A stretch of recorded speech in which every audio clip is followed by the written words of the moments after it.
Somewhere along the moist bayous of southern Louisiana in the brutal summer of 1872, 11 men died in their beds, not from yellow fever, not from consumption. Each one had his throat opened with surgical precision while he slept. Their bodies discovered at dawn with expressions frozen between ecstasy and terror. All 11 were prominent members of the Knights of the White Camellia, the region's most feared chapter of the Ku Klux Klan. Local authorities documented the deaths as unrelated incidents spread across 4 parishes, filing reports that contradicted witness statements and physical evidence. The case was quietly closed within 6 months, all records sealed by order of the parish judge. But in the cramped quarters of the colored sections in the back rooms of Freedmen's churches, another story circulated, one that would be whispered for generations, never written down, never spoken aloud, where white ears might hear. Tonight, that story can finally be told. Before we continue with the story of the woman they called Lave Noire, I need you to do something for me. Hit that subscribe button right now, because stories like this one, stories that were deliberately buried, that powerful men wanted forgotten, these are what we uncover on this channel. And tell me in the comments, what state are you listening from? Are you hearing this from Louisiana, from the Deep South? I want to know where our community is watching these forgotten histories come to light. The story begins not in 1872, but 4 years earlier, in the ashes of a war that had supposedly ended. St. Martin Parish in 1868 was a wound that refused to heal. The grand plantations that had once produced sugar and cotton by the ton now stood like rotting teeth against the Louisiana sky, their fields returning to swamp, their manor houses occupied by federal troops or left to collapse under the weight of their own former glory. The town of Breaux Bridge served as the parish seat, a collection of weather-beaten buildings clustered around a courthouse that had changed flags 3 times in 7 years. The population had shifted in ways that terrified the old planter class. Nearly 4,000 former slaves now walked freely through streets where they'd once been forbidden even to make eye contact with white residents. They owned property, some of them. They voted protected by the presence of Union soldiers and the Freedmen's Bureau. They testified in courts of law against white defendants, an inversion of the natural order so profound that many longtime residents spoke of it as a kind of apocalypse, the end of civilization itself. In response, the Knights of the White Camellia had emerged from the remnants of Confederate veteran societies and local militias. Unlike their more famous counterparts in other states, the Louisiana Knights prided themselves on a certain sophistication. They wore no hoods, burned no crosses. They were lawyers, merchants, former officers, plantation owners trying to salvage what remained of their holdings. They controlled the local courts, the sheriff's office, the parish council. They didn't need theatrics. They had power. Their tactics were surgical. A freed man who spoke too boldly in town might find his crops burned, his mule hamstrung, his credit at the general store suddenly revoked. A colored man who registered to vote might be visited at night by well-dressed gentlemen who explained quite reasonably why he should reconsider. Violence was saved for those who proved intractable, and even then it was calculated, designed to send a message without attracting federal intervention. The Knights met every Thursday evening in a back room of the Breaux Bridge Hotel, a 3-story establishment on Main Street owned by Harold Jessup, one of their founding members. 11 men comprised the inner circle, the decision-makers who determined which freed men needed to be reminded of their place, which white Republicans needed to be encouraged to leave the parish, which federal sympathizers required more aggressive persuasion. Into this powder keg walked a woman who called herself Celeste Defrain. She appeared in Breaux Bridge on a Tuesday morning in late April, stepping off the steamboat from New Orleans with a single trunk and a parasol of black silk. She was perhaps 30 years old, though her face held a quality that made age difficult to determine. Not young, not old, but somehow outside the normal progression of years. Her skin was the color of café au lait, that ambiguous shade that in Louisiana could mean anything from Creole aristocracy to mixed parentage of a dozen different origins. She wore mourning clothes of expensive cut, the kind of garments that required a skilled seamstress and fine fabric, suggesting means and status.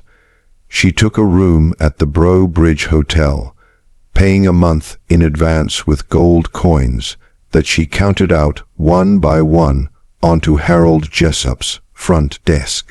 Her French was flawless, her English spoken with a Parisian accent that fascinated the locals. She claimed to be the widow of a French merchant who had died in New Orleans during the yellow fever outbreak of the previous summer. She was, she said, looking to purchase property in the parish, perhaps a small house with land where she might live quietly, away from the disease and chaos of the city. The story was plausible enough. New Orleans had indeed suffered a devastating epidemic. French merchants did business throughout Louisiana. Well-bred Creole widows often sought refuge in smaller communities. And there was something about Celeste Defrain that discouraged close questioning, a dignity, a self-possession that suggested she was accustomed to being treated with respect. She attended Mass at St. Bernard Catholic Church every Sunday morning, sitting in the section reserved for Creole families of standing. She took her meals in the hotel dining room, always alone, reading French novels or writing letters in a neat, precise hand.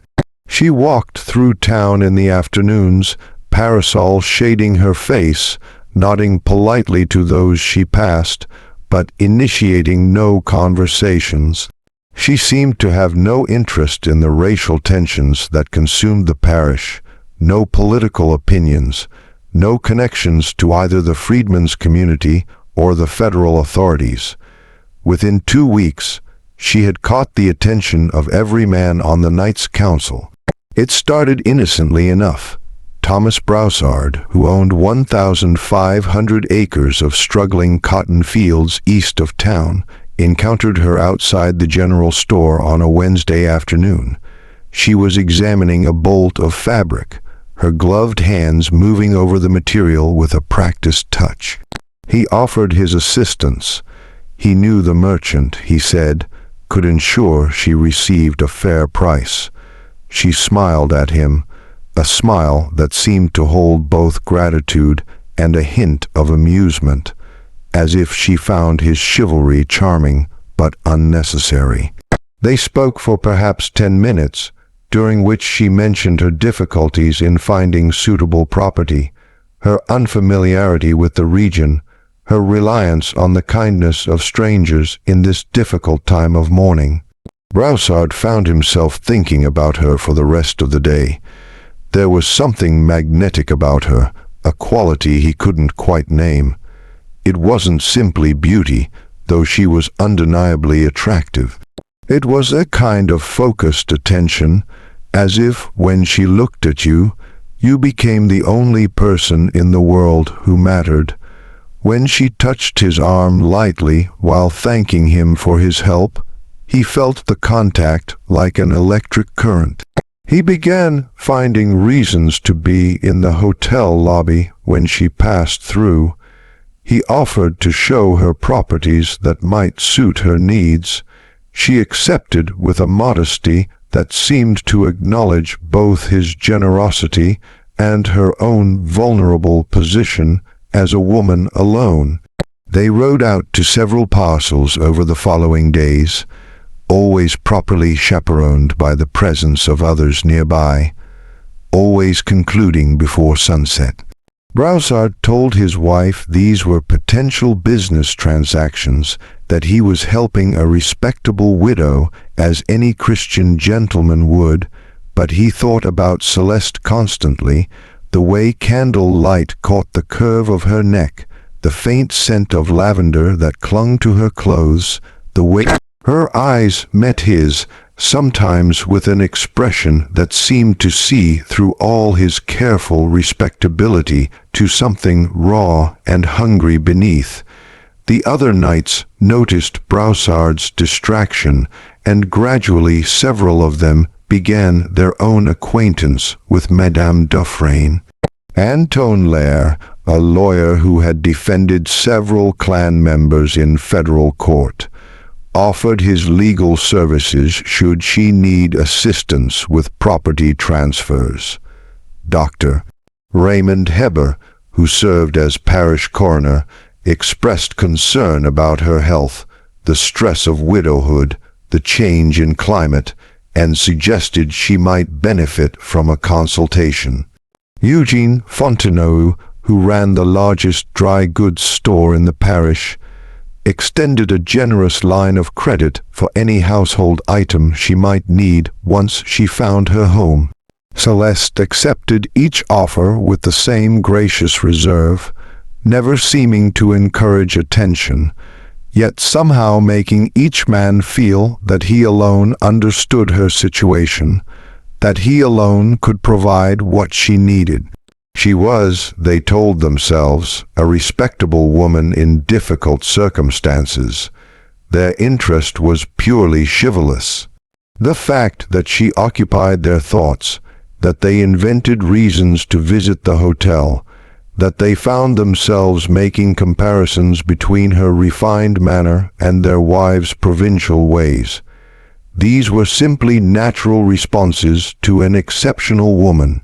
By June, the dynamic within the Knights' Thursday meetings had subtly shifted.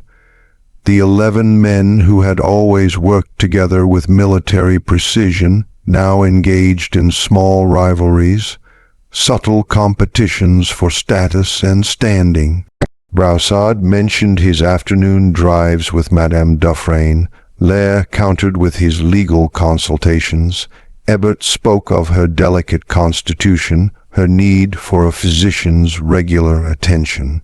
The others, Jessup, the hotel owner, Marcos Tubido, who controlled the parish newspaper, Judge Vincent Theo, who had authority over the local courts, Sheriff Claude DeVoe, banker Phipe Russo, plantation owners William Duplantis and Charles Arsenault, each found their own ways to establish connection with the fascinating widow. None of them noticed that Celeste had never actually purchased any property. None of them questioned why a woman supposedly fleeing New Orleans would choose Breaux Bridge, a violent backwater torn apart by racial conflict. None of them wondered why, for a grieving widow, she seemed remarkably composed, never weeping, never speaking of her lost husband, except in the vaguest terms, and none of them knew that.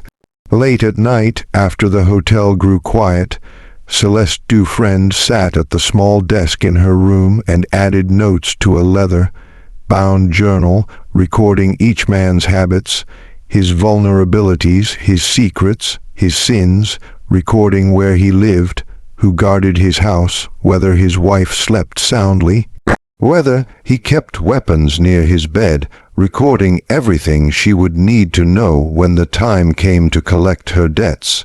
Because Celeste Defrain, if that was even her real name, had not come to Breaux Bridge to purchase property or to mourn a husband or to escape yellow fever. She had come for a very specific purpose, one that required patience, planning, and a willingness to use every weapon at her disposal. She had come to kill 11 men. The first death occurred on July 19, 1872, during the worst heat wave anyone in St. Martin Parish could remember. Thomas Broussard's body was discovered by his wife at dawn. He lay in their bed in the plantation house he'd inherited from his father. His throat opened from ear to ear with such force that the cut had nearly reached his spine. The sheets beneath him were soaked through with blood, as was the mattress, as was the floor beside the bed. The violence of the wound contrasted sharply with the peacefulness of his face. His eyes were closed, his features relaxed, his hands resting at his sides as if he'd simply drifted off to sleep and never awakened. Mrs. Broussard's screams brought the household staff running. Among them was an elderly colored woman named Esther, who had served the family since before the war, first as a slave, now as a paid servant. Years later, in testimony that would never make it into official records, Esther would describe what she saw when she entered that bedroom. Not just the body, not just the blood, but something else that made no sense, and that she immediately understood she should never speak of to white authorities. There were 2 wine glasses on the bedside table, both empty.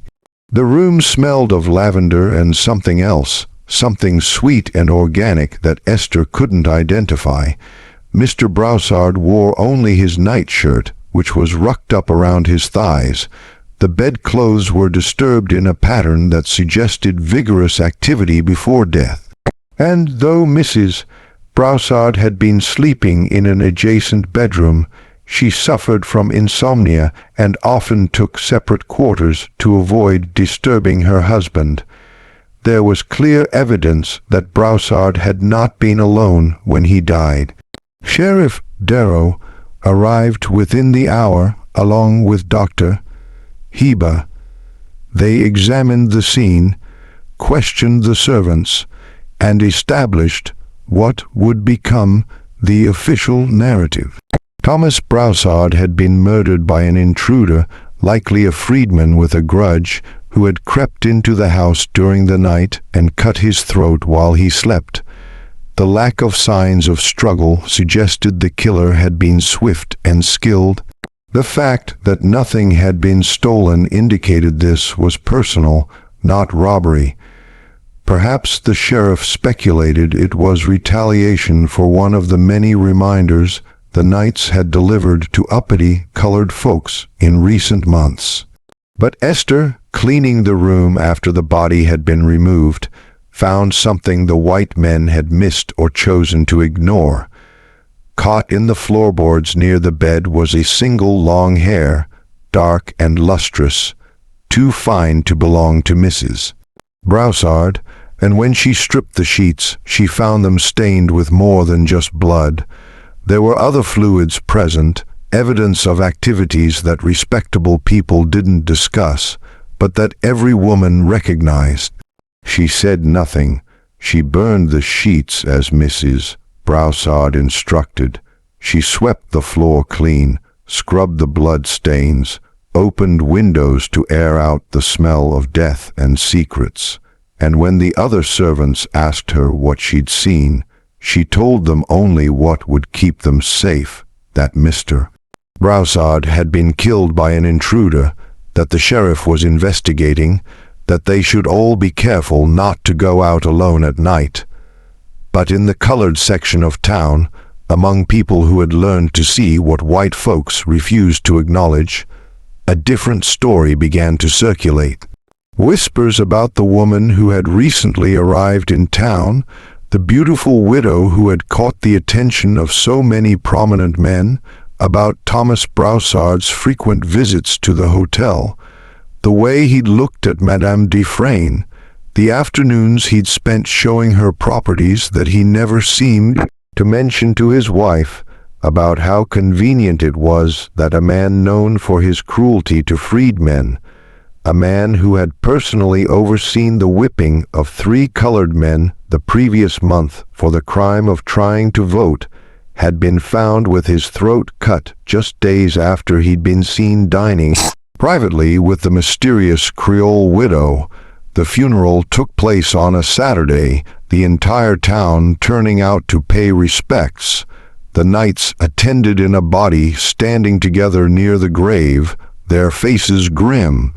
They were not fools, these men. They recognized that the murder of one of their own was a message, a declaration of war. They assumed it came from the Freedmen's community or from federal sympathizers. They discussed in low voices how to respond, what measures to take, which colored leaders needed to be made examples of. None of them noticed that Celeste Defrain attended the funeral as well, standing at a respectful distance, veiled in black, her head bowed in apparent prayer. None of them saw the small, satisfied smile that curved her lips when she thought no one was watching, and none of them guessed that in exactly 3 weeks there would be another funeral. Antoine died on August 9th, in circumstances eerily similar to Broussard's death. He was found in his bachelor quarters above his law office, throat cut, face peaceful, evidence of female company shortly before death. This time the investigating authorities, what remained of them, given that the sheriff and coroner were themselves knights, could not maintain the fiction of a random intruder. 2 knights dead in identical fashion within a month suggested a pattern, a targeted campaign. The whispers in the colored community grew louder. Lave Noire, they called her now, the Black Widow, the woman who seduced powerful white men and left them dead in their beds. Some spoke of her with fear, worried that she would bring reprisals down on the entire freedmen's population. Others spoke with a grim satisfaction, a sense that justice denied through official channels was being delivered through other means, because the thing that white authorities refused to acknowledge, the thing that every colored person insensed. Martin Parish knew without needing to be told was that Celeste Defrain had not chosen her victims randomly. Every man she seduced, every man she killed had blood on his hands, real blood, not metaphorical, real. Each of them had personally participated in violence against freedmen and their families. Thomas Broussard had overseen multiple whipping and had burned the cabin of a freedman who'd filed a complaint with the Freedmen's Bureau. Antoine had defended Klan members in court by intimidating colored witnesses, threatening their families, ensuring that justice was never served. The pattern would continue with each subsequent victim, though white authorities would never make these connections, would never ask why these specific men were targeted. On August 12th, the remaining 9 knights held an emergency meeting in the hotel's back room. The Thursday night gatherings were no longer sufficient. The situation demanded immediate action. They needed to identify the killer. They needed to protect themselves. They needed to restore order before panic spread through the white community. It was Judge Theot who first voiced what several of them had been thinking but hadn't dared to say aloud. "Gentlemen," he said, his voice heavy with reluctance, "we must consider the possibility that the killer is someone we know, someone who has access to these men's homes, someone they trusted enough to let down their guard." The room fell silent. They all understood the implication. Broussard and Lair had been killed in their own beds, apparently without struggle, apparently after intimate activities. The killer had to be someone they would admit to their private quarters, someone whose presence wouldn't alarm them. A woman, Dr. Hebert said quietly. It would have to be a woman. They looked at each other with growing horror as the pieces fell into place. A beautiful woman recently arrived in town, a woman who had, one way or another, attracted the attention of every man in the room. A woman whose background, now that they thought about it carefully, was strangely vague, supported only by her own testimony and the general plausibility of her story.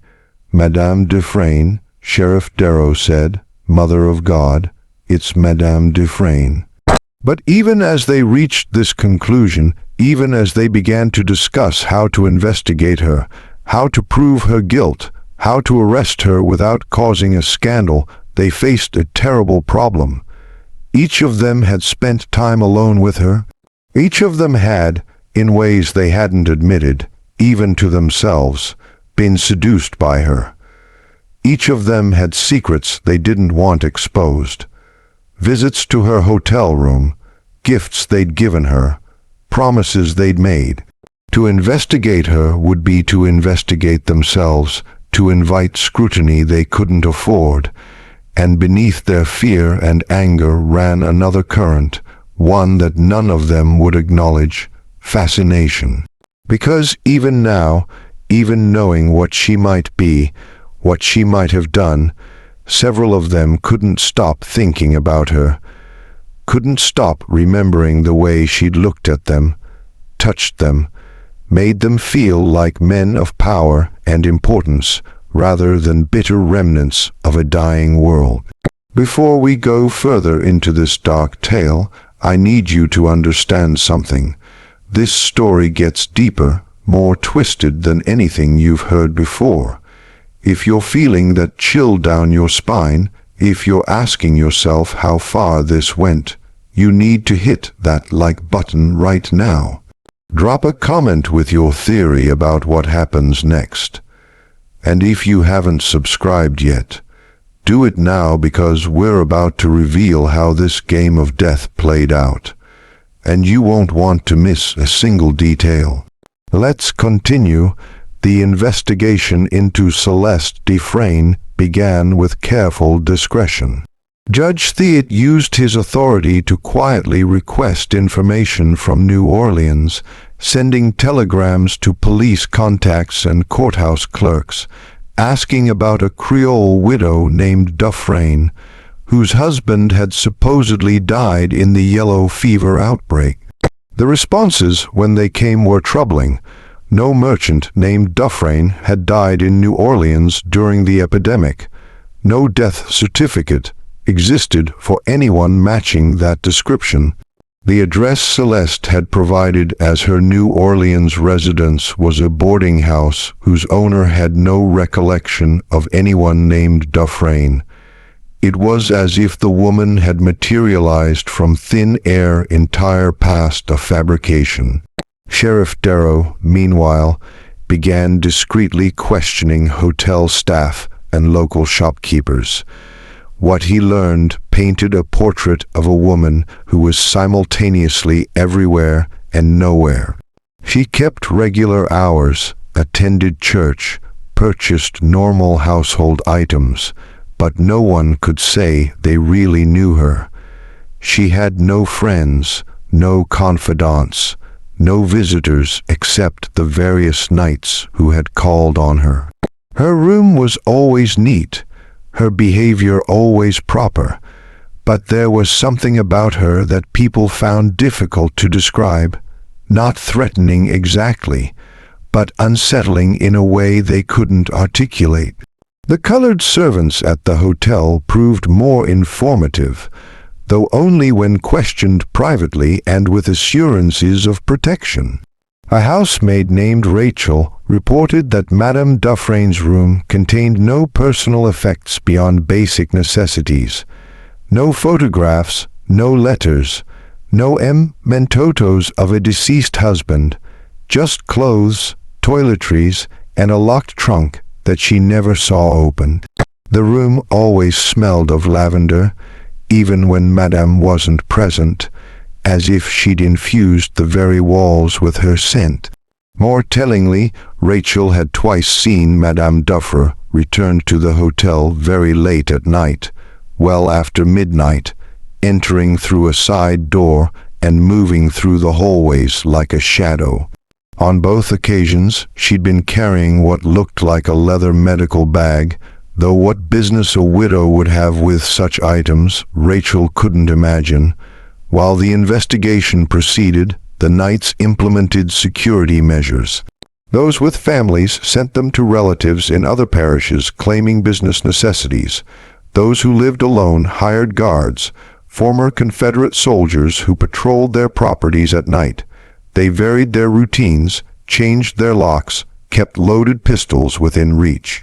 They stopped going out after dark and less in groups. They treated every sound, every shadow with suspicion, and they waited for the next death because they all understood with grim certainty that it was coming. Dr. Raymond Hebert was the third to die, found in his medical office on August 27th, with his throat cut and his body arranged on his own examination table. The circumstances were nearly identical. Evidence of female company, wine glasses present, that same peaceful expression contradicting the violence of his death. But this murder included a new element that sent ice through the survivor's veins. Pinned to Dr. Hebert's chest with a surgical pin was a small piece of paper. On it, written in an elegant hand, were two words, "Remember Baton Rouge." The Knights understood immediately what the message meant, though the local authorities and newspapers never would. In March of 1868, Dr. Hebert had traveled to Baton Rouge to testify in a federal inquiry into Klan violence. A colored woman named Sarah Boudreaux had accused several white men, including Knights from St. Martin Parish, of attacking her husband and burning their home. Dr. Hebert had testified that Sarah's husband had died not from injuries inflicted by the attackers, but from pre-existing health conditions. Snorts a lie that had helped the accused men go free. 3 months later, Sarah Boudreaux had been found dead in a rooming house in New Orleans, her throat cut. The crime officially attributed to robbery, though nothing had been taken. The note made clear that Celeste knew about this incident. More than that, it suggested a connection to it, a personal investment in seeing Dr. Hebert punished for his role, but how could she know? How could a Creole widow from New Orleans have such detailed knowledge of Klan activities in Baton Rouge 4 years earlier? The answer came from an unexpected source. Judge Thiot, reviewing old newspaper reports and court documents, discovered that Sarah Boudreaux had not been alone when she died. She'd had a daughter, approximately 12 years old at the time, who had disappeared after her mother's murder. No record existed of what became of the girl. She'd simply vanished into the chaos of post-war Louisiana, one more displaced child among thousands. The judge brought this information to the Knights' next meeting held in Jessup's hotel on a Tuesday night, moved from their usual Thursday schedule in an attempt to break any predictable pattern. He laid out the timeline. Sarah Boudreaux murdered in 1868.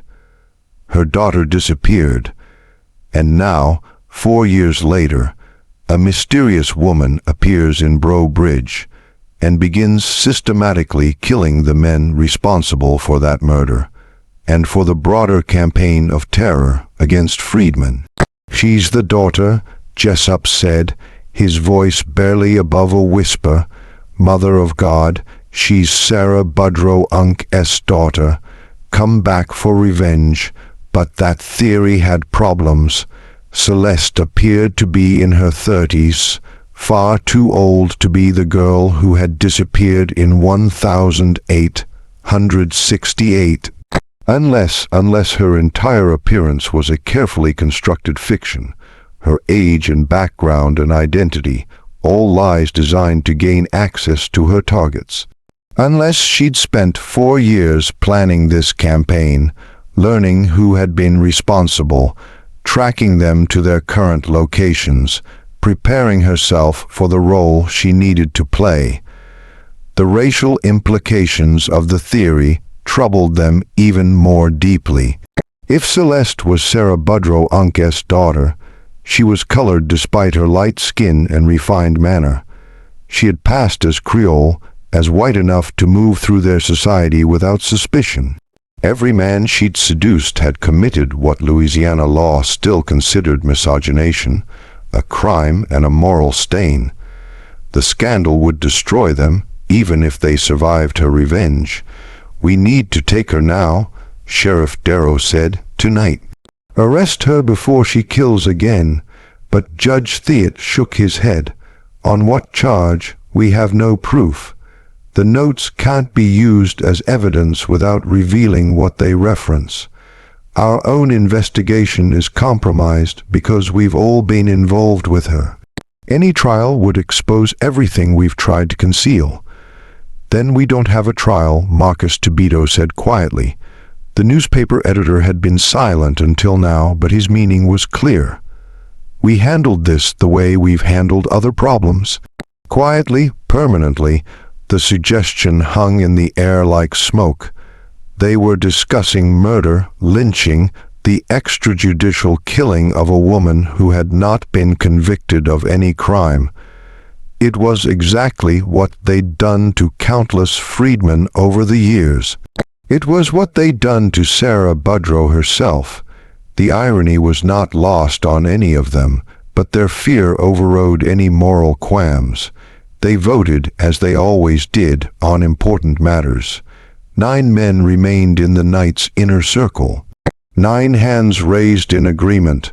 They would kill Celeste Defrain before she could kill again. But as they made their plans, none of them noticed that the hotel's serving girl, a young colored woman named Marie, who had been clearing glasses in the hallway, had heard every word through the meeting room's thin walls. And none of them saw her slip away into the night, moving quickly toward the colored section of town, toward a small church where certain people gathered, people who had learned long ago that their survival depended on knowing what white folks planned, before those plans could be enacted. By dawn, everyone in the freedmen's community knew that the Knights intended to murder Lave Noir, and through channels that white authorities had never understood and never would. A message was passed to the hotel, to room 7, where a widow in mourning clothes sat at a small desk, adding notes to her leather journal. Celeste read the message, a single line scrolled on brown paper, and smiled. She had expected this. In fact, she had counted on it, because the thing about rage, about the desire for revenge, was that it made people predictable. The Knights thought they were hunting her, but they'd failed to understand a crucial truth. She'd been hunting them from the moment she arrived, and the hunt was far from over. She packed her few belongings into her trunk, settling her account with the hotel desk clerk by mid-morning. She told him she'd received word of business requiring her return to New Orleans, thanked him for his hospitality, and arranged for her trunk to be taken to the steamboat dock. By noon, Celeste Defrain had left Breaux Bridge, boarding a steamboat headed south.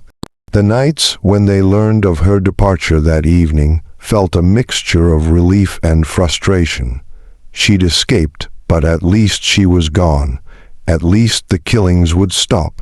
They had no way of knowing that the woman on the steamboat was not Celeste at all, but a freed woman named Charlotte, who bore a passing resemblance, and who wore borrowed clothes and a heavy veil. They had no way of knowing that the real Celeste had never left the parish, that she'd moved instead into the colored section of town, into a small house behind the freedmen's church, where she was welcomed as a sister, as an avenger, as the instrument of justice that the law had denied them, and they had no way of knowing that the murders, far from ending, were about to escalate. Eugene Fontenot died on September 3rd, not in his bed, but on the road between his dry goods store and his home. He was found in his wagon at dawn, throat cut, his horse grazing peacefully nearby. The placement of the body suggested he'd been traveling with someone, a companion who had waited until they were alone on a stretch of dark road before striking, a companion he trusted enough to let sit beside him in the darkness. The note pinned to his chest read, "Remember the Fontino store fire. In November of 1869, 3 freedmen had tried to open a competing general store in Breaux Bridge, offering credit terms to colored customers that Fontino's establishment refused. Within a week, the new store had burned to the ground, the 3 men had fled the parish, their families with them, and no investigation had ever been conducted. Everyone knew who had ordered the fire. Now everyone knew the price of that knowledge. Philip Russo, the banker, was next. He died in his own bank on September 15th, discovered when the clerks arrived in the morning. He'd been killed at his desk, apparently while working late on accounts. His throat had been cut with such force that blood had spattered across the ledgers he'd been reviewing. The note referenced a loan he'd foreclosed in 1870, driving a freedman farmer into destitution and homelessness, a foreclosure that violated the bank's own policies, but that had been approved because the debtor was colored. 5 men dead in 2 months. The pattern was unmistakable now, not just to the Knights, but to the entire parish. Someone was systematically executing the most powerful men in St. Martin Parish, men who had thought themselves untouchable, protected by their positions and their brotherhood. And somehow, despite all their precautions, despite the guards and the locked doors and the loaded weapons, the killer kept finding ways to reach them. The federal authorities, who had largely stayed out of local affairs since the early days of Reconstruction, now took notice.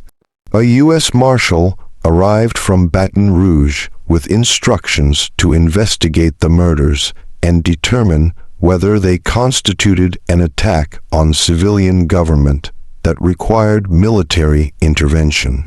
The Marshal, a severe man named Holbrook, who had fought for the Union and had little sympathy for former Confederates, began his inquiry by questioning the surviving Knights. What he found troubled him in ways he hadn't expected. The victims were all members of the same organization. All had participated in documented violence against freedmen. All had been killed in a manner suggesting intimate access and personal revenge. The notes left on the bodies referenced specific crimes that federal investigators had tried and failed to prosecute due to intimidated witnesses and corrupt local courts. Marshal Holbrook interviewed dozens of people, white and colored men and women, local residents, and recent arrivals. He examined crime scenes, reviewed coroner's reports, studied the pattern of attacks, and gradually he pieced together the story of Celeste Defrain, the mysterious widow who had seduced and killed at least 3 of the victims, possibly all 5. But when he tried to locate her, he discovered she'd vanished. The steamboat manifest showed a veiled woman matching her description had departed for New Orleans, but authorities there had no record of her arrival. She'd simply disappeared as if she'd never existed at all. Then Holbrook did something unusual. He began interviewing members of the freedmen's community not as suspects, but as potential witnesses. He spoke to church elders, to women who ran boarding houses, to men who worked as laborers and craftsmen. He made it clear that he was interested in justice, not in protecting white criminals. And gradually, people began to talk. They told him about Lavenoir, the Black Widow, though none of them claimed to have seen her personally.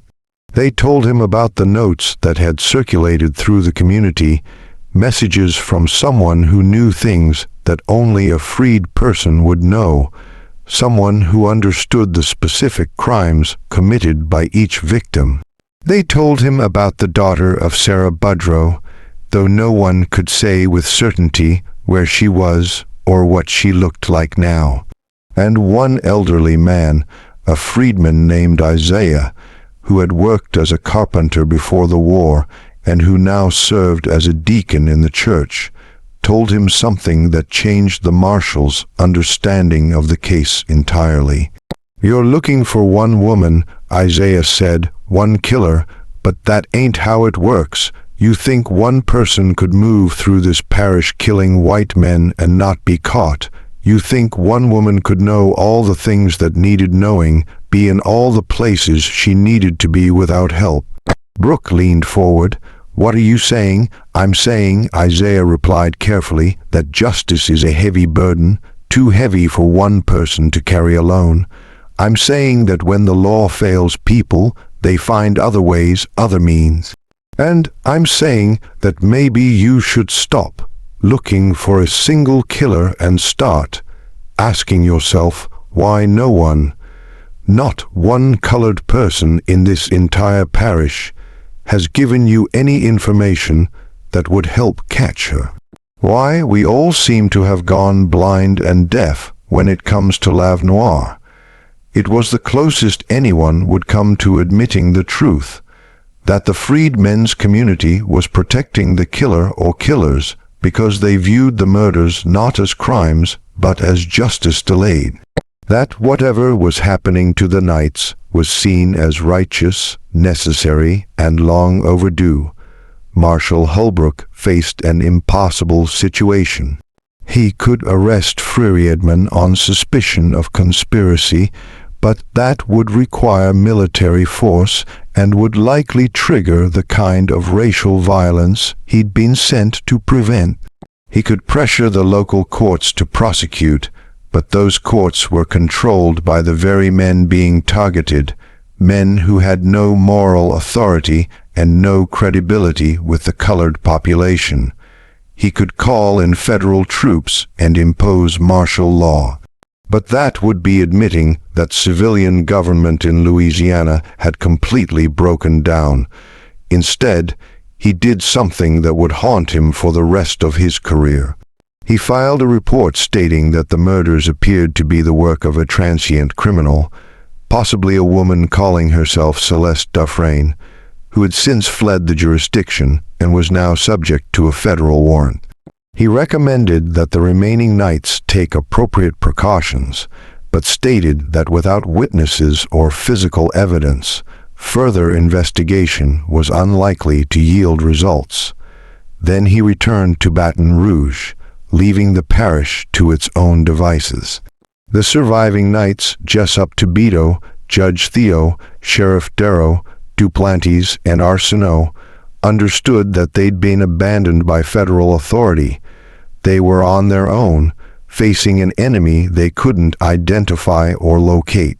Protected only by their own resources and diminishing courage, they turned their homes into fortresses. They hired more guards, bought more weapons, stopped going out unless absolutely necessary. They moved in groups, never alone, never vulnerable. They reviewed their pasts, trying to determine which of their many crimes might have made them targets, which victim might have surviving families seeking revenge, and they waited for the next death, which came sooner than they expected. Just when we thought we'd seen it all, the horror in St. Martin Parish intensifies. If this story is giving you chills, share this video with a friend who loves dark mysteries. Hit that like button to support our content, and don't forget to subscribe to never miss stories like this. Let's discover together what happens next. William Duplantis died on October 1st during the day in the supposed safety of his plantation home. He'd been alone in his study reviewing accounts, while 3 armed guards patrolled the grounds outside. His throat was cut while he sat at his desk. his killer escaping through a window that had been unlatched from the inside, suggesting someone had prepared the exit in advance. The note on his body referenced the Christmas massacre of 168, when Duplantis had led a night raid on a freedmen's settlement, burning homes and killing 5 men who had organized a voter registration drive. The federal investigators at the time had been unable to prove Duplantis' involvement despite multiple witnesses, because those witnesses had subsequently retracted their statements after receiving visits from masked men. Charles Arsenault followed 2 weeks later, killed in the warehouse where he stored his cotton. He'd gone there with Sheriff Darrow and 2 deputies to inspect a reported break-in. Somehow, in the confusion of searching the dark building, Arsenault became separated from the group. They found him minutes later, throat cut, life bleeding out onto the cotton bales he'd accumulated through the labor of men. He'd refused to pay fair wages. His note read, "Remember the theft you called business. 7 dead, 4 survivors, and the remaining knights were starting to crack under the pressure." Marcus Tubito stopped publishing his newspaper, claiming illness, but actually barricading himself in his home, drinking heavily, jumping at every sound.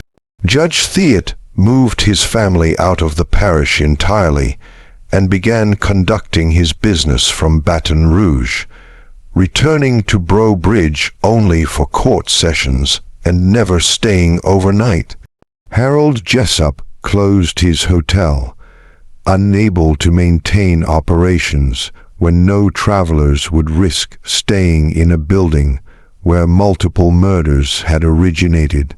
Sheriff DeVoe was the only one who maintained his routine, though he now traveled with 4 armed deputies at all times and slept in the parish jail rather than his own home.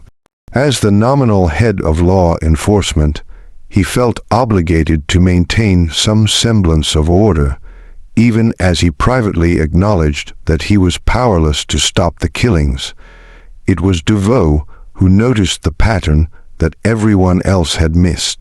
He'd been reviewing the dates of the murders, marking them on a calendar when he realized they weren't random. Each death had occurred exactly 2 weeks after the previous one, a rigid schedule that suggested planning and control rather than opportunistic killing. If the pattern held, the next death would occur on October 29th. He brought this observation to what remained of the night's leadership, just himself, Jessup Tubito, and Judge Theot. They met in the jail in a cell with bars on the windows and guards at the door, the only place they felt marginally safe. "She's playing with us," Jessup said, his voice rough from whiskey and sleepless nights. "She wants us to know when it's coming. She's trying to drive us mad with waiting. Then we use it," DeVoe replied. "We know the date. We prepare. All 4 of us stay together in a secure location with armed guards. We make ourselves impossible targets. We break the pattern." They agreed on a plan. On October 28th, they would gather in the parish courthouse, which was built like a fortress with thick walls and limited entry points. They would bring provisions for several days and enough armed men to secure the perimeter. They would wait out the deadline together, and once November arrived without another death, the killer's psychological advantage would be broken. It seemed like a reasonable plan, a way to finally regain some control. They didn't realize they were playing exactly into the killer's hands, because while the knights planned their defense, another plan was unfolding in the freedmen's community. Women gathered in the church, ostensibly for prayer meetings. Men assembled tools and materials ostensibly for repairs to various buildings. Young people came and went, carrying messages, moving supplies, creating a network of communication that was invisible to white authorities. And in the small house behind the church, Celeste, if that was still the name she used, met with a group of people who had been helping her from the beginning. There was Marie, the hotel-serving girl who had overheard the night's plans and passed them along. There was Charlotte, the woman who had impersonated Celeste on the steamboat. There was Isaiah, the deacon, who had misdirected Marshal Holbrook's investigation. And there were others, men and women, who had lost family to the night's violence, who carried their own scars and grief, who had waited years for this moment. "They think they're going to Ford up in the courthouse," Celeste said. "They think they can wait us out. They don't understand that this was never about timing or opportunity. This was always about justice, and justice doesn't stop just because they hide behind walls." She unfolded a map of Bow Bridge, marking locations and routes. "The courthouse has one weakness they've forgotten about.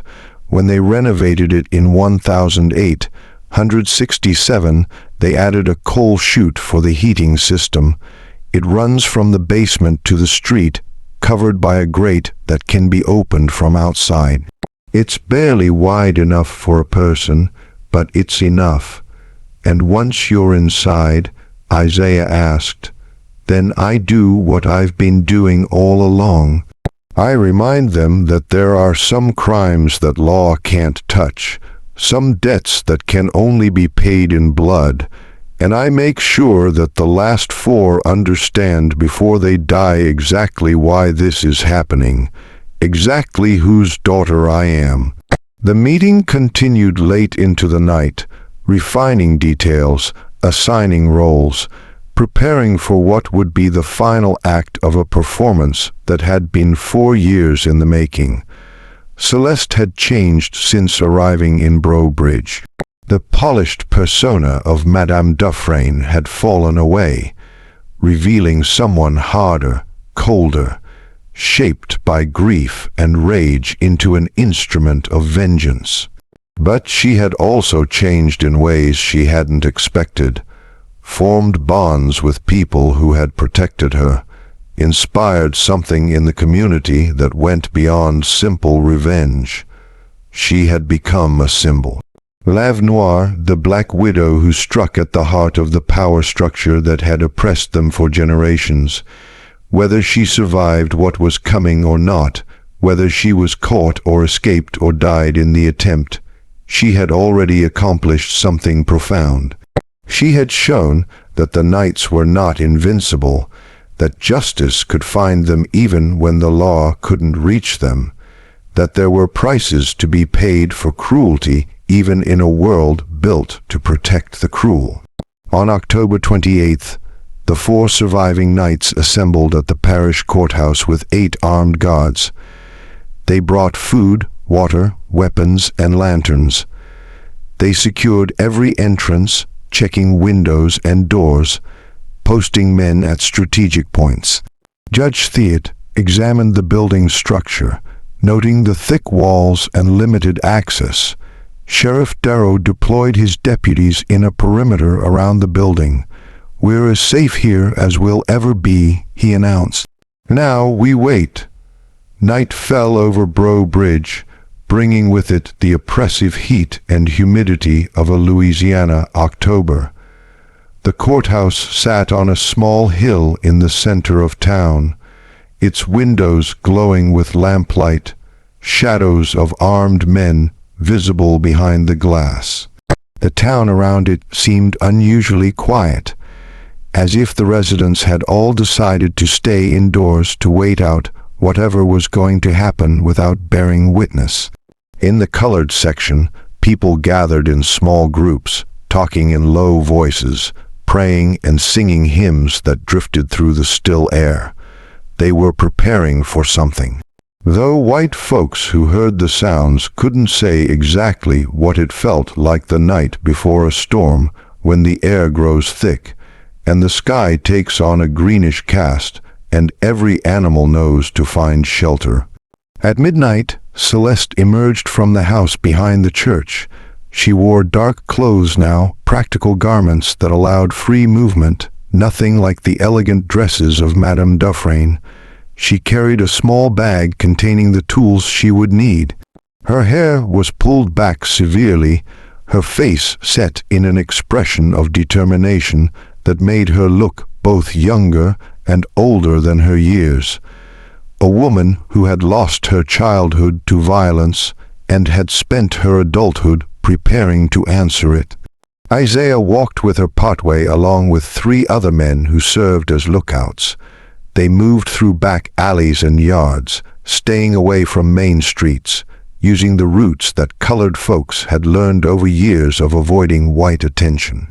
When they reached the edge of the town square, Isaiah gripped her arm. "You don't have to do this," he said. "You've already done more than anyone could ask. You've shown them they're not above justice. Let that be enough." Celeste looked at him with eyes that held no mercy, no forgiveness, no doubt. "My mother died begging them for mercy. Did they show her any? Did they consider whether revenge against her was enough? Or did they take everything? Her husband, her home, her life, her daughter's future. This ends when they're all dead. Isaiah, not before." She pulled away and moved into the darkness toward the courthouse that loomed against the night sky like a monument to the very injustice she'd spent 4 years trying to correct. The coal chute grate came off with surprising ease, as if someone had loosened the bolts in advance. Celeste slipped through the opening, dropping silently into the courthouse basement. The space was dark, filled with stored furniture and old records, the air thick with dust and coal residue. She waited, letting her eyes adjust, listening for any indication that her entry had been detected. Nothing. The guards were all focused on the main entrances, on the obvious points of access.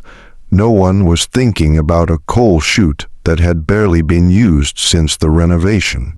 She moved through the basement with practiced silence, finding the stairs that led to the first floor. This was the dangerous part.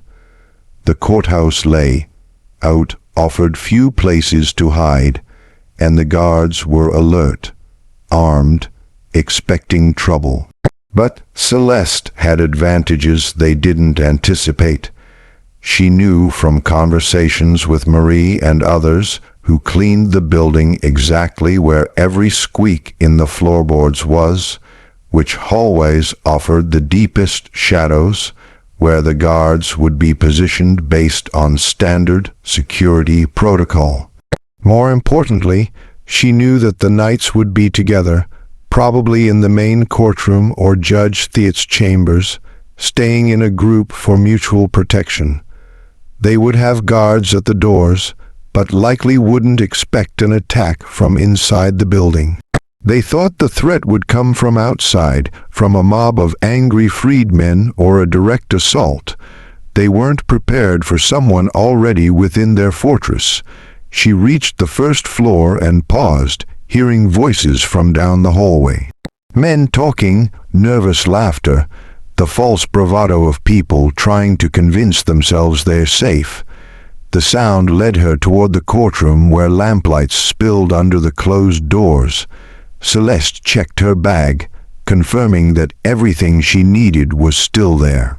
The knife, sharp enough to cut through leather with a single stroke. The 4 notes already written, each referencing a specific crime. The small bottle of chloroform and cloth, in case she needed to silence someone quietly. And the photograph creased and faded that she'd carried for 4 years. The only image she had of her mother, taken by a traveling photographer in 1866, when things had still been hopeful, when freedom had seemed like the beginning of a better world, rather than the opening chapter of a new kind of hell. She looked at the photograph in the dim light filtering through the hallway windows. Her mother smiled at the camera, young and beautiful, and full of determination. Sarah Boudreaux had believed in justice, in the law, in the idea that the United States government would protect its newly freed citizens. She had testified against her attackers, trusting that the system would work, and the system had killed her for that trust. Celeste folded the photograph carefully and returned it to the bag. Then she approached the courtroom doors, her knife ready, her heart steady, despite the knowledge that what she was about to do would likely result in her own death. She had accepted that possibility years ago. This was never about survival. This was about balance, about making sure that evil didn't go unanswered, about ensuring that her mother's murder had consequences. She reached for the door handle and found it locked from the inside. She'd expected this. She moved to a nearby window, using her knife to quietly work the latch free. The window opened with a faint creak that seemed thunderous in the silent building, but apparently didn't carry to the courtroom. She slipped through, entering a small clerk's office that connected to the main chamber through an interior door. This door was unlocked. She opened it just enough to see inside. The 4 knights sat around the judge's bench, weapons at hand. 3 of the guards positioned near the main doors, while the others presumably patrolled outside. Jessup was drinking from a silver flask. Tubito kept wiping sweat from his face despite the cool night air. Judge Theot reviewed documents as if he could focus on normal business.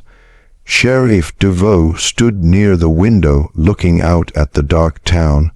"How much longer?" Jessup asked, his voice slurred. 5 hours until dawn," DeVoe replied. "Then we're past the deadline. Then we know she can't keep her schedule unless she's already in the building," Tubito said, and the others looked at him with irritation born of fear. "I'm serious. What if she got in somehow? What if she's waiting for us to let our guard down? The building is secure," Judge Theot said firmly. "We checked every entrance, every window. There's no way in except through the doors, and they're all guarded. We're safe here. We just need to maintain our discipline until morning." Celeste almost laughed at the irony. They'd checked every entrance except the one they'd forgotten existed. The one that servants and colored laborers used. The one that was beneath their notice. It was the perfect metaphor for their entire world view. They saw only what they expected to see, only what fit their understanding of how the world worked. The possibility that justice might come from below, through the forgotten channels, and invisible people they'd spent their lives ignoring simply hadn't occurred to them. She waited, patient as death itself, watching their routines, noting when the guards changed positions, when attention flagged, when someone turned their back. She noted that Jessup's drinking was making him careless, that Tubito's fear made him jumpy, but also predictable, that the judge's attempt at normally meant he was focused on his papers rather than his surroundings, that the sheriff's vigilance was directed outward rather than inward. At 2:00 in the morning, when exhaustion was beginning to overcome adrenaline, when the guard's attention had settled into routine watchfulness, Celeste made her move. She stepped into the courtroom through the clerk's office door, closing it silently behind her. And in the moment before anyone noticed her presence, she assessed her options with the cold calculation of someone who had planned for exactly this scenario. "Good evening, gentlemen," she said quietly. Foreheads snapped toward her. The guards at the doors turned, raising their weapons. For a moment, everyone simply stared as if they couldn't quite believe what they were seeing. "Madame Defrain," Sheriff Darrow said finally. "Or should I call you something else? My name," Celeste said, "is Josephine Boudreaux. I am the daughter of Sarah and Marcus Boudreaux, who you murdered in 1868. I have come to collect the debt you owe my family." She said it calmly, without rage or drama, simply stating a fact. And in that moment, the remaining knights understood that they had profoundly underestimated this woman. She wasn't hysterical or mad. She was purposeful, methodical, completely in control. She had walked into their stronghold, past their guards, into the heart of their defensive position, and she stood before them unarmed and unafraid because she had already won. Whether she killed them tonight or not, whether she escaped or was captured, she had already accomplished what she'd set out to do. She had made them afraid. She had shown them that justice, delayed or denied, would eventually find them. "Guards," Judge Theat said, "arrest her. Take her into custody," but the guards hesitated. Something about the woman before them, about her absolute certainty and lack of fear, made them reluctant to approach. She looked like she might explode if touched, like she might transform into something more dangerous than she already appeared. "You can try to take me," Josephine said. "You can shoot me, arrest me, drag me to a cell, but before you do, you should know something. I'm not alone. I never have been. Every person in the colored section of this town knows where you are tonight. They know what I'm doing. And if I don't walk out of this courthouse alive, if I don't give the signal that everything went according to plan, they have instructions to burn this building to the ground with all of you inside it." It was a lie, though not a complete one. The freedmen's community did know where she was, and they would certainly riot if she was killed.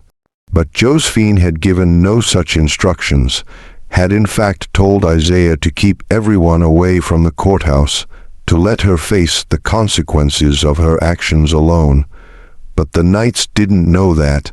They only knew that the colored population of Breaux Bridge significantly outnumbered the whites, that racial violence could spread like wildfire, that they were cornered in a building that could easily become a tomb. "What do you want?" Sheriff Darrow asked. "I want you to understand why you're going to die," Josephine replied. "I want you to know that this isn't random violence or criminal insanity. This is justice, imperfect, delayed, outside the law because the law failed us, but justice nonetheless." And then, in a voice that carried no emotion, but held absolute conviction, she recounted every crime, every attack, every murder, every act of terror that these 4 men and their dead companions had committed. She named victims, described incidents, cited dates and locations with the precision of a court document. She had spent 4 years compiling this information, confirming every detail, ensuring that when this moment came, there could be no denial, no evasion, no claim of mistaken identity. The knights listened with growing horror as she laid out the full extent of their guilt. Individually, each man had known about some of the crimes, but hearing them all together, spoken aloud in chronological order, created a picture of systematic terror that was almost overwhelming in its cruelty. They had done this. They had created this mountain of suffering, of destroyed lives and murdered innocents and shattered families, and they had never faced any consequences, had never even been forced to acknowledge what they'd done until now. "You're confessing," Judge Theat said, desperately trying to regain some sense of control. "Everything you've just said is a confession to multiple murders. We have witnesses. These guards heard every word." Josephine smiled. "Then arrest me, put me on trial, let me testify in court about everything I've just said. Let me call witnesses from the freedmen's community. Let me introduce evidence about every crime these men committed. Let's have a public trial where all of this comes to light. I'm certain the federal authorities in Baton Rouge would be very interested." The judge fell silent. A public trial would destroy them even if she was convicted. The scandal would be complete and permanent, and there was a real possibility that sympathetic northern newspapers would take up her case, that she would become a cause célèbre, that the trial would expose the entire apparatus of terror that had ruled Louisiana since the end of the war. "What do you want?" Darrow asked again. "I want what everyone wants," Josephine said. "I want justice, but since the law won't provide it, I'll have to settle for balance. 7 of you are dead, 4 remain. I'll make you an offer, though I don't expect you to accept it. You can turn yourselves into federal authorities. You can confess your crimes publicly. You can face trial in prison and the destruction of your reputations. Or you can refuse and take your chances against me. Those are your only options. And if we arrest you right now," Jessup asked, "if we hang you tonight and claim you attacked us, then you'll have to explain to Marshal Holbrook why you executed a woman without trial in secret in the middle of the night. You'll have to face the investigation and the scrutiny and the questions about why she targeted you specifically. You'll have to risk federal troops coming in and imposing martial law. And you'll have to live with the knowledge that the freedmen's community will eventually take their own revenge one way or another, now or 10 years from now. Is that a risk you want to take?" The standoff stretched on, seconds turning into minutes, tension building until the air itself seemed to vibrate with it. And then, unexpectedly, Judge Theot laughed. A bitter, exhausted sound. "She's right," he said. "We have no good options. We never did. The moment we started down this path, the moment we decided that law didn't apply to us, we guaranteed this ending. Maybe not this specific ending, but something like it. Justice delayed, she calls it. Maybe she's right. Maybe this is just the bill finally coming due." He stood, moving slowly, as if every year of his age had suddenly caught up with him at once. "I won't confess. I won't turn myself in. I don't have that kind of courage, but I won't fight you any more either. I'm done. If you want to kill me, kill me. If you want to let me live in fear for however long I have left, do that. I don't care anymore. I'm just tired." It wasn't surrender exactly. It was something more like exhaustion. The collapse of will that comes when someone finally acknowledges that they've been beaten. The other 3 knights looked at him with a mixture of contempt and envy. Contempt for his weakness, envy for his honesty. "I'm not ready to die," Sheriff Darrow said, "and I'm not ready to give up." He drew his pistol, aiming it at Josephine. "You're under arrest for the murders of 7 men. You'll be taken into custody, tried, and hanged. That's how this ends." But before he could take another step, before the situation could escalate into violence, a new sound filled the courthouse. It was singing. Dozens of voices raised together coming from outside the building. The guards at the windows called out in alarm.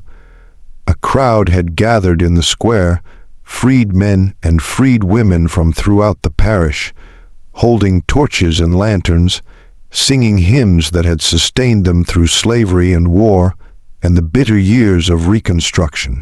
They hadn't come to attack. They had come to bear witness, to ensure that whatever happened in the courthouse tonight would be seen and remembered, to make it clear that Josephine Boudreaux did not stand alone.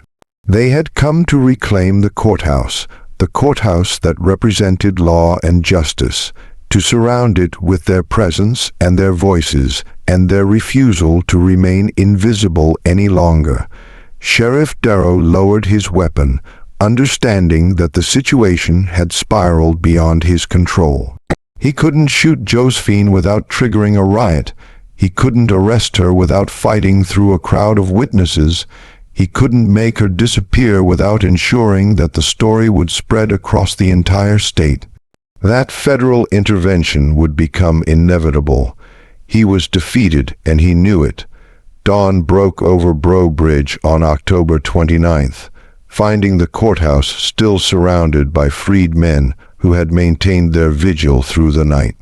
Inside, the confrontation had resolved itself, not through violence, but through a strange negotiation that satisfied no one, and yet somehow ended the immediate crisis. Josephine Boudreaux walked out of the courthouse at sunrise, past the guards, who made no move to stop her, through the crowd that parted respectfully to let her pass. She had not killed the remaining knights, though she had come prepared to do so. Instead, she had accepted something more valuable than revenge: acknowledgement. Judge Slit had written out a full confession documenting every crime committed by the Knights of the White Camellia in St. Martin Parish, signed and dated and witnessed by his fellow knights. The document would never be filed in any court, would never be used as evidence in any official proceeding. But it existed, held by trustees in the freedmen's community, a sword held perpetually over the heads of the men who had created so much suffering. In exchange, Josephine agreed to leave Louisiana and never return.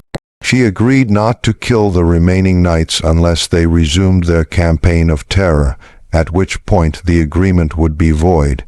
She agreed to disappear, to become a ghost like the mysterious Celeste Defrain, to let the story become legend rather than documented fact. It wasn't justice, not really. 3 men who deserved to hang would live out their natural lives unpunished by law, known to their community as monsters, but protected by their wealth and connections. But it was something. It was acknowledgement of guilt, recognition of crime, a permanent reminder that their actions had consequences even when the law looked away. The 4 surviving knights never recovered from that night. Judge Slit resigned his position and moved to Texas, dying 2 years later from drink and despair. Sheriff Darrow lost his re-election campaign, defeated by a coalition of freed men and progressive whites who finally had the courage to vote against him. Harold Jessup sold his hotel and left the state. Marcus Tobito continued publishing his newspaper, but never regained his influence, his editorials increasingly bitter and disconnected from the reality around him. The Klux Klan's power in St. Martin Parish broke that autumn. Without its leadership, without the certainty that violence would go unpunished, the organization fragmented and faded. Reconstruction continued imperfectly and incompletely, but the specific reign of terror that had defined the post-war years finally ended, and Josephine Boudreaux, who had spent 4 years as an instrument of vengeance,